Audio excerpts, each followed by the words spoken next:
Anytime we feel that something makes us weary or nervous or afraid or mad or any of these like uncomfortable and dense emotions, that's a red flag. That's not you.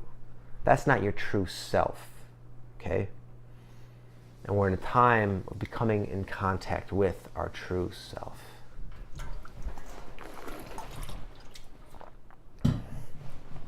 What's up, guys? My name is Victor, and I'm going to give my own perspective on what I would call an energy report of the timing, which is right now, which is the end of February in 2016.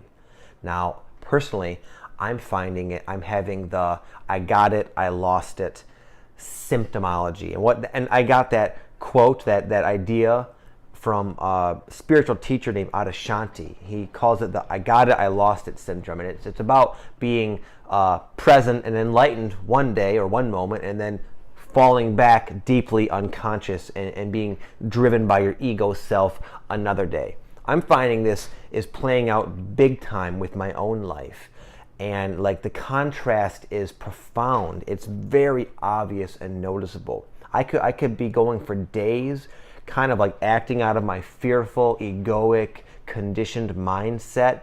And as a result, because I'm living and embodying that state, it's manifesting and being reflected in my physical world very a lot. Like it's speeding up. This instant manifestation phenomenon is truly speeding up, and it's happening like it's like unignorable.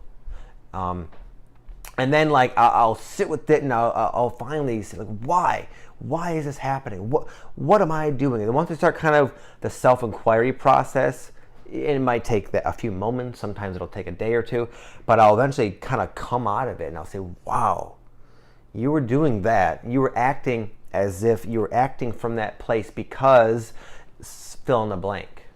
And it'll oftentimes, I'm finding for myself, having to do with early childhood, how my parents were, how the authorities treated me. And it's just, we're so impressionable as young children that this has stuck with me. And I find myself playing these little scenarios out. But we're getting blessed with the moments of clarity where we can like step out of it and see very obviously, wow, that's crazy. I don't feel that. I don't think that. I don't need this to play this out anymore. That's not me. That was never me. All that is the heavy, dense ego jacket that's been covered over my soul spirit self by whatever, fill in the blank, your parents, your school authorities, your religion, just the TV, whatever, a lot of different influences that cloak our natural, organic, unbounded spirit. And it's just been this dance.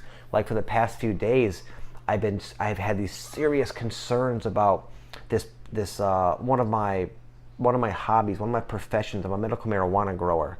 And I started thinking like, you got to get rid of this. You better give this up, man. It's holding you back. You know, it's holding you back from your purpose.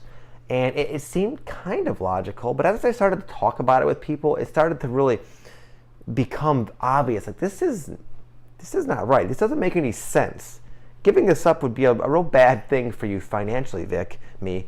Are you sure? You know, and it's like, geez, it doesn't make sense, I started to think. But it was causing me this, I felt like I had this emotional blockage, this energetic blockage in my chest. And it was like this inner conflict. And I thought it was because of this grow had to go. It was something out of alignment with my higher purpose or whatever.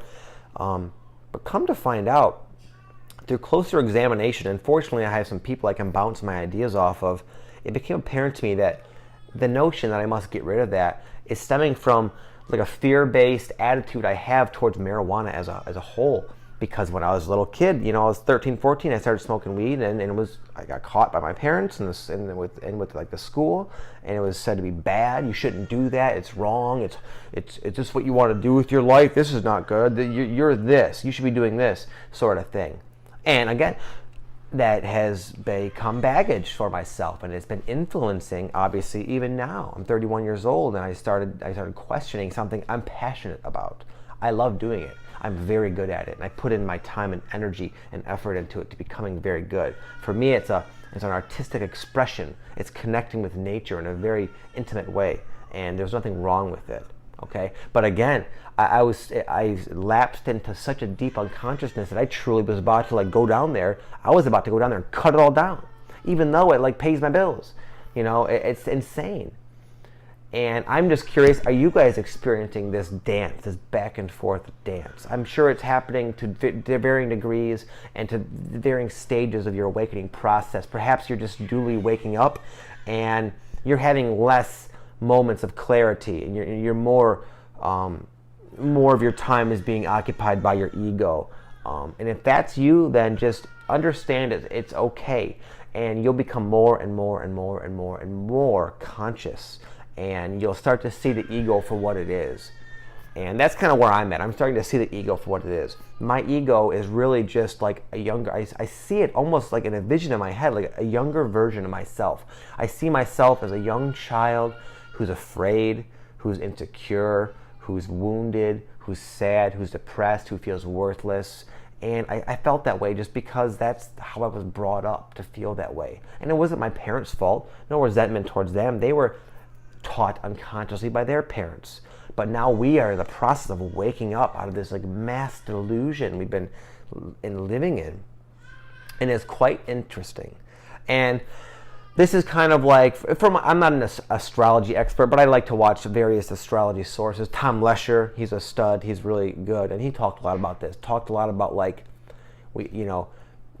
becoming more discerning about where are these synchronicities coming from? Are they really guidance of my higher self leading me to where I want to go? Or are they just projected insecurities and anxieties and negativity that I've been carrying around? It's before, in my past for me, synchronicity used to mean like, you're on the right track, buddy, keep at it. Now I'm seeing whatever my internal state is like immediately being reflected. And again, it's kind of a mixed bag. It's a mixed bag of your ego shit and your higher self. And it's kind of a time to say, what do I want? I didn't like how I felt worrying about the grow, having all these problems start to happen with my grow, like spider mites, powdery mildew, all these like plant diseases, all these like, it seemed like an acceleration of like random rare problems that started happening. And I'm seeing it now as a reflection of my own thinking it's a bad thing to do.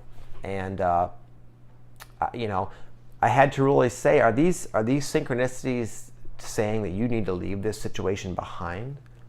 And if I started thinking that, and then as a result, I was drawing tarot cards. I was getting synchronicities saying, "This, you got to leave the situation behind. Just let go of the old, yada yada." But it was like this one massive delusion that I was like caught under the spell of. And again, fortunately, I've been able to come up for a breath of fresh air and see it for what it really was. And it's like, wow, it shows you the power of the unconscious mind and the power of the ego to kind of delude ourselves into thinking like, this is who we are. We are this Victor. I am Victor. I think this. And it's like, no, we're not. We're spirit. We're boundless God energy in this physical form. And we can do anything. Anytime we feel that something makes us weary or nervous or afraid or mad or any of these like uncomfortable and dense emotions, that's a red flag. That's not you. That's not your true self. Okay? And we're in a time of becoming in contact with our true self.